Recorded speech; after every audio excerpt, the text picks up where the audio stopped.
बिस्मिल्लाहिर्रहमानिर्रहीम। अस्सलाम वालेकुम प्यारे बच्चों, उम्मीद आप सब खैरियत से होंगे। आज आपको बहुत ही मज़े की एक कोयल और कौवे की कहानी सुना रही हूँ। एक दफ़ा का जिक्र है, नदी के किनारे लीमू का एक पेड़ था। उसके करीब ही आम का दरख्त था।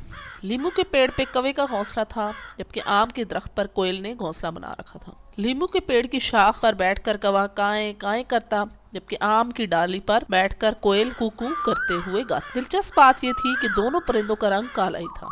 मौसम बहार में कोयल ने अपने घोंसले में अंडा दिया, उधर कौवे की मादा ने भी अपने घोंसले में अंडे दिए।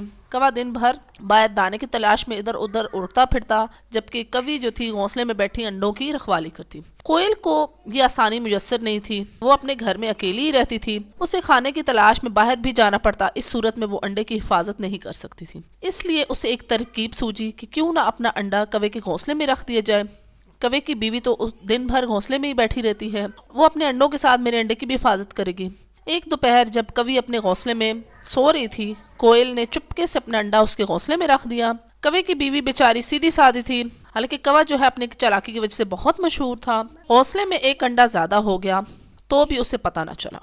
वो अंडा सहती रही। कुछ दिनों बाद उनमें से बच्चे निकल आए। उन्हें देखकर कौवा और उसकी बीवी बहुत खुश हुए। कौवी ने कौवे से कहा, काए काए काए, कितने प्यारे बच्चे हैं, काले काले चमकदार। कौवा दिन भर मेहनत मुशक्कत करके दाने लाता। दोनों मियाँ बीवी अपनी चोंच से सारे बच्चों को दाने खिलाते, इनके साथ खेलते और उन्हें कहानियां सुनाते। कौवे ने बच्चों को चलना सिखाया। एक दिन उसने कौवी से कहा, चलो अब हम बच्चों को बोलना सिखाएं। लीमू के पेड़ पर कौवे ने अपना स्कूल खोला। स्कूल की घंटी बजी और पढ़ाई शुरू हो गई। कौवे ने बच्चों से कहा, बोलो काए काए। सब बच्चों ने उसकी आवाज में आवाज मिलाकर काए काए कहा, लेकिन एक बच्चे के मुंह से कू कू कू की आवाज निकली। ये आवाज सुनकर कौवा चौंका, लेकिन उसने अपने बच्चे को कहा, कू कू नहीं, काए काए बोलो। सारे बच्चे काए काए करने लगे, लेकिन वो बच्चा बददस्तूर कू कू करता रहा। कौवे ने उसे चोंच मार कर कहा, ठीक से बोलो, काए काए काए। पर उस बच्चे को बोलना आता ही नहीं था। कौवे का सर फिर गया। उसने कहा, ये बच्चा बिल्कुल बुद्धू है, इसे कुछ नहीं आएगा। कुछ दिनों के बाद सारे बच्चों के पर निकल आए और कौवे ने उन्हें उड़ना सिखाया। एक दिन बारिश हो रही थी। कोयल आम के डाली पर बैठकर गाने लगी, कू कू कू कू।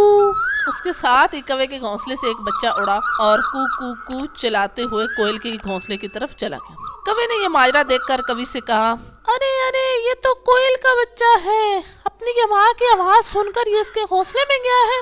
अफसोस, हमने अपने घोंसले में इसकी परवरिश की। कौवा अपनी बेवकूफ़ी और कोयल की चालाकी पर कई दिन तक अफसरदा रहा, लेकिन अब क्या हो सकता था। कोयल अब भी कौवे की बेखबरी में उसके घोंसले में अपने अंडे रख आती थी। जब बच्चे निकलते हैं तो सब एक ही रंग के होते हैं। बड़े होकर जब वो बोलना सीखते हैं तो काएं काएं के बजाय कू करते हैं, तो उस वक्त कौवे को अपनी हमाकत का एहसास होता है। फिर वो और उसकी मादा उन्हें मार कर अपने घोंसले से भगा देते हैं। तो बच्चों देखें, बड़ी मज़े की आज की कहानी थी कोयल और कौवे की।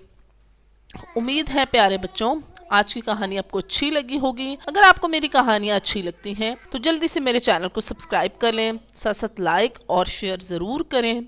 और नेक्स्ट कहानी तक के लिए प्यारे बच्चों, अल्लाह हाफिज़।